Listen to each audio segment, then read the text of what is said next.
Okay, hello po and welcome sa isa na namang video natin ngayong araw. And first of all ay gusto ko lamang po kayo sanang i-invite na bisitahin itong page ng parody natin, okay?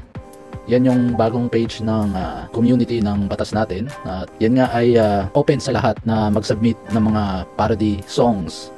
Yan, kung sino nga gusto mag-contribute dito sa page ng parody natin, itong sa YouTube channel ng parody natin, ng mga kanta, ng mga creative minds, talentadong utak, yung mga matatabang utak dyan, pwede kayong mag-contribute by sending dito ka na recall. Ayan, nakalagay po dito. Hello everyone, sa gusto mag-share, contribute sa parody natin page, kindly upload it sa inyong Google Drive at pakishare yung link. Tapos yan, nakalagay kung paano, message me, Kayo, Paco, or any of the members na may communication kayo, na may direct contact sa mga channel owners, mod, o admin. Salamat.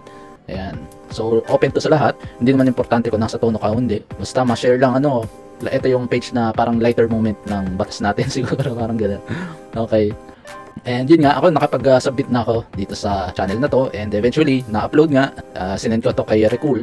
Ito yung video na sinabit ko, Tumaob.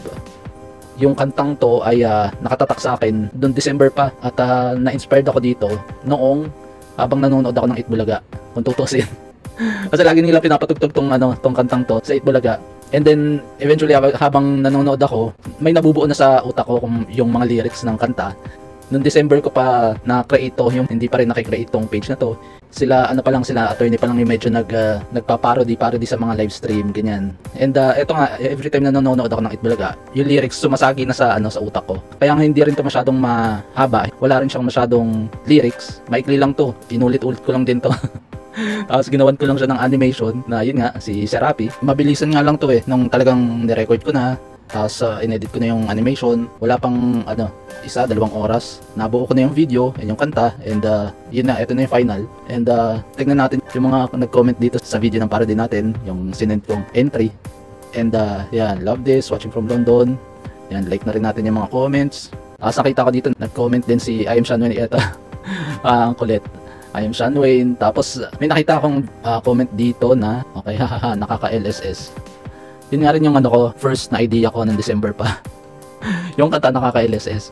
Habang tinutugtog sa Itbulaga, nakakabuo ako ng maikling lyrics. Tapos eventually, I decided na i-pursue yung kanta. Nakagawa nga ako ng maikling verse, and then nabuo itong video to. Okay, and itong araw, February 2, ay na-feature na naman ako ni Attorney. Pero ito, pinifeature niya nga yung parody natin. And pakinggan natin kung ano yung reaction ni Attorney. Naintindihan ko naman, maikli lang yung reaction niya kasi maikli lang yung kantang ginawa ko. Pero mostly, ang idea ko talaga pang LSS lang din. Yung tatatak sa utak mo, uulit-ulit lang. Yun lang yung nasa isip ko na. Tapos tingnan natin yung mga comment dito. Ayan, Journey to Understanding, Attorney, yung Tumaob. Ayan. And pakinggan natin yung reaction ni Attorney dun sa video ko. Ito, Tumaob. Ayan. Siguro mas ang galing magsayaw ni ni Serapi. Oh, action start, tumato. Ngayon sinabi niya pangalan natin.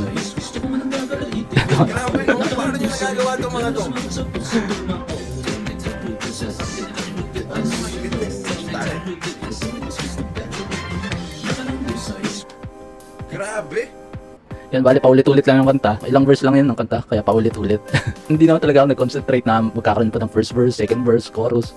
Yung mismong chorus lang yung pinag-isipan ko, maikli, kaya maikli lang din yung kanta. And then, pang kulit lang talaga. Maiklian lang din. Kaya invite ko na rin kayo na support natin itong page ng parody natin. And nakakatuwa yung mga iba pang na-upload na kanta. And subscribe na rin natin. Okay, nakasubscribe na ka dyan. Okay. So yun, pumunta na tayo dito sa main topic dito sa video natin. At ang ating pag-uusapan ngayon ay ang na-feature din ni Attorney Libayan na itong tungkol naman kay Congressman Ralph Tulfo. And magbibigay lang din ako ng reaction dito sa video ni Attorney Libayan sa live stream niya.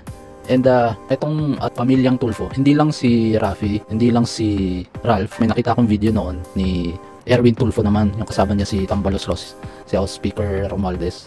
Din dun sa parang palengke yata yun. Tingnan natin. Romualdez Tulfo monitor prices of Noche Buena items. So ayun, bago magbagong taon, Pasko, bagong taon, nag-inspection sila sa palengke ng mga presyo. Okay. Nag-i-inspection mga dapat na gumagawa ng batas. Anong ginagawa nila dyan? Pag sinabi ng inspection, wala rin naman sila magagawa kung ano yung presyo ng mga bilihin dyan. Hindi naman nila mapapababa yung presyo na pagka nag-inspection sila dun sa palengke. So yun nga, ito yung recent lang din na politiko episode ng mga Tulfo. Nasa dugo na nila yung pagka-epal nila sa politika eh. Akala mo dati parang kung banatan nila yung mga politiko na nakaupo noon, na sinasabi na nilang korap, epal din, politiko din, tapos nung sila na yung umupo, ganun na ganun din yung ginagawa nila. Yung mga sinasabi nilang mali noon sa gobyerno, yun yung ginagawa nila ngayon. And meron ngang video si Attorney Claire, yung mga pinagsasasabi ni vlogger Raffy Tulfo at ni Senator Raffy Tulfo.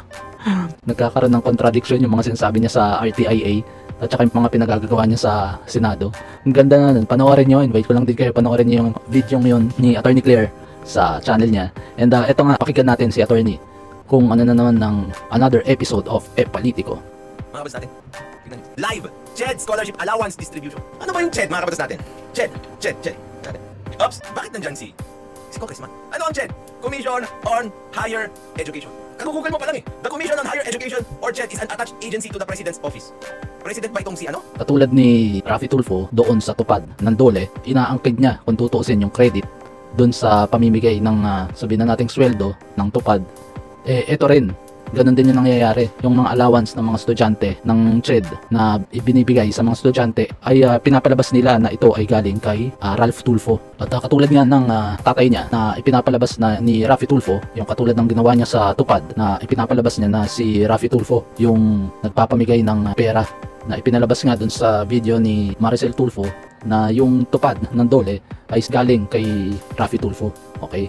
At katulad nga ng tupad, ang CHED ay under ng Office of the President, Executive. Okay? Hindi siya under ng legislative body. So let's continue. Si Ralph Tulfo? President ba siya? About us, the Commission. Powers and functions. The Commission on Higher Education was created on May 18, 1994 through the passage of Republic Act No. 7722, the Higher Education Act of 1994. CHED is an attached agency of the Office of the President for administrative purposes. Administrative purposes? Di ba legislative si Ralph Tulfo? Is headed by a chairperson and 4 commissioners, each having a term of 4 years. Commissioner ba si Ralph Tulfo dito? Chairperson ba siya? Sabi ni Kian Keeper, baka face naman ng CHED. Pero judgmental. Tingnan natin kung ano yung ginawa niya. Baka si Ralph Tulfo yung mascot ng CHED. Yung mga mascot ng CHED, parang si Jollibee. Ang laki ng tiyan. Ayan, ito yung video. Intro pa lang, panalo na. Ladies and gentlemen, intro pa lang, panalo na. the one and the only. Woo!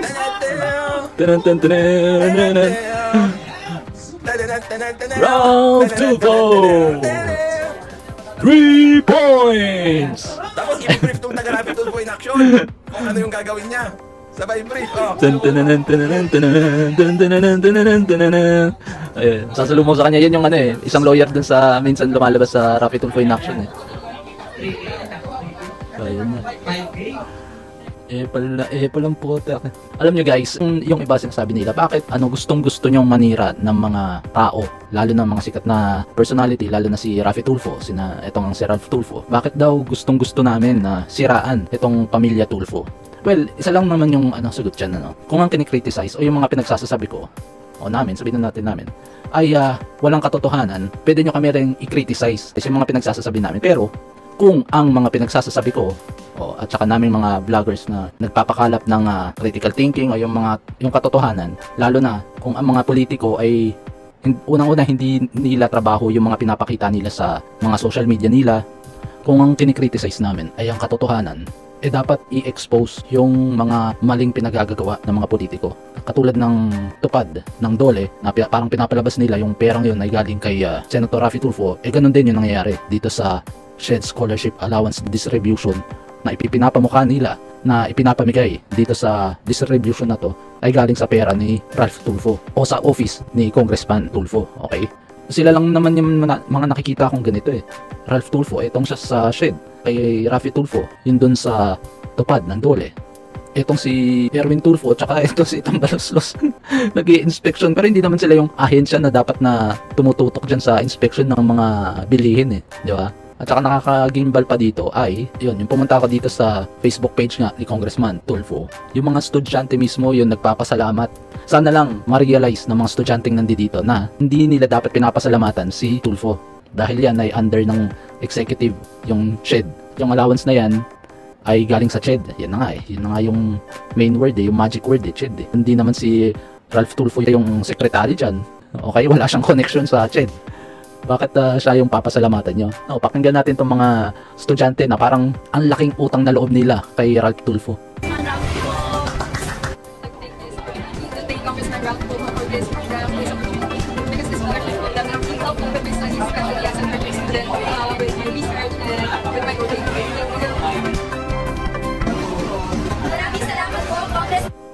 Parang tatalino ng mga bata eh, para i-corrupt mo yung mga utak nila. Sana mga kabataan ngayon, magising na kayo ba habang maaga pa sa katotohanan na hindi galing kay Ralph Tulfo yung ang nare-receive nyo. Oh, Congressman RT. Ayan, palakpakan pa.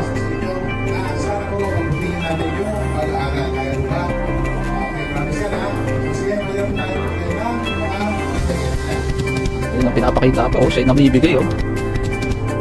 Siyempre pagka pinakita mo yan siya yung namimigay, parang sa kanyang pera yung kinastos dyan sa mga allowance ng CHED.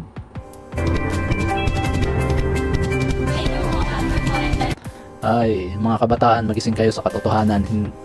Hindi yung masisilaw lang din kayo sa pera ng gobyerno. Hindi yan pera ni Ralph Tulfo. Okay? Kaya pagbutihan yung pag-aaral nyo at magising kayo na hindi yan galing sa kay Ralph Tulfo. Siya lang yung nag-abot sa inyo. Hindi yan galing sa bulsa. At walang kinalaman sa CHED si Ralph Tulfo. Okay? Siguro nung kabataan ko, nung kabataan namin, nung wala pang Facebook, wala pang social media, kahit anong platform, eh naririnig na natin yung mga politikong ganito yung galawan. Okay? Kahit saan ka magpunta, na probinsya, ganyan, eskwela, nakalagay doon yung mga pangalan ng politiko na project daw ni Mayor, ganyan. Nung pumunta kami sa Palawan, eh, ang daming nakalagay na nakapintura pa sa mga wall. Project ni ganyan, Mayor, Congressman, na kung tutuusin, dapat nga wala silang pangalan doon. Dahil yung project na yun ay galing din sa buwis, sa mga tax, sa pera ng taong bayan din. Binabalik lang nila sa inyo yan, yung mga project na nakikita nyo. Hindi yan galing sa sariling bulsa ng mga politikong hinahalal nyo. Okay? Kaya wag kayong magpalinlang sa mga ganitong galawang epal talaga. Dapat may naninita na para pagsabihan yung mga politikong ganito yung mga galawan.